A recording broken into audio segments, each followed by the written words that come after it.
ఈ డబ్బులంతా ఆల్రెడీ అంటే ఆల్మోస్ట్ వచ్చినట్టే అది బేసిక్గా. ఆ గోల్ కంటే ఇతను మమ్మల్ని బతకనివ్వడేమో అన్నది అతని. సునీల్ సార్, సార్ రిలీజ్కి ముందు చాలా టెన్షన్గా ఉన్నారు. ఎందుకంటే మీరు ఎగ్జిబిటర్గా, డిస్ట్రిబ్యూటర్గా, ఇప్పుడు ప్రొడ్యూసర్గా కూడా రిలీజ్ ముందు చాలా ప్రెజర్లో ఉన్నారు. ఇప్పుడు థియేటర్స్ పరిస్థితి అది కూడా చాలా బాగాలేదు లాస్ట్ 1 month 2 monthsగా. ఏంటి ఇప్పుడేమనిపిస్తుంది ఆ నెర్వస్ నుంచి ఇప్పుడు కామనే మాకు, కానీ ఈసారి కొంచెం లాంగ్ ఉంది. 2-3 months నుంచి ఏ సినిమా ఆడలేదు. ఈ సినిమా వెరీ హ్యాపీ అందరికీ. నేను టెన్షన్లో లేను, ప్రెషర్లో. ఆ సెన్సార్ టెన్షన్, పని టెన్షన్లో ఉంటే వేరే టెన్షన్ ఏం లేదు. యూజువల్లీ నేను టెన్షన్ ఇస్తాను, తీసుకోను. ప్రాబ్లం ఇప్పుడు ప్రాబ్లం అయింది ఈ వర్క్ టెన్షన్. నేను సెన్సార్ అవ్వాలి. సార్ హెల్ప్ చేశారు. సార్ హెల్ప్ చేయలేదంటే నాగార్జున సార్ ఈరోజు పిక్చర్ ఈ టైంకి అయ్యేది కాదు. 100% సార్ హెల్ప్ చేశారు నాకు.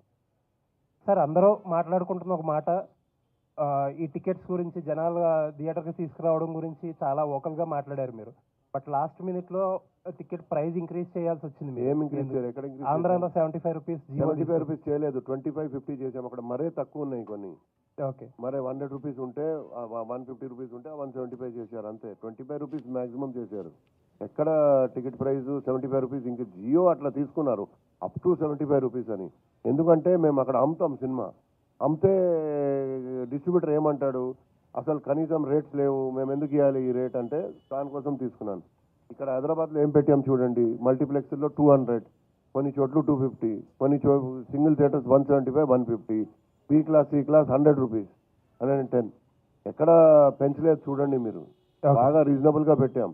ఓకే అది నాకు సార్ క్వశ్చన్ ఏం లేదు, జస్ట్ దట్ ఏంటంటే మీలాంటి ఒక పెద్ద హీరో చాలా వల్నరబుల్ క్యారెక్టర్ కొట్టించుకున్నారు, తిట్టించుకున్నారు, లాస్ట్గా సాక్రిఫైస్ కూడా చేయాల్సి వచ్చింది. అంటే ఎటువంటి క్యాలిక్యులేషన్స్ ఏమీ లేకుండా. ఎవరు కొట్టలేదు అనుకుంటా.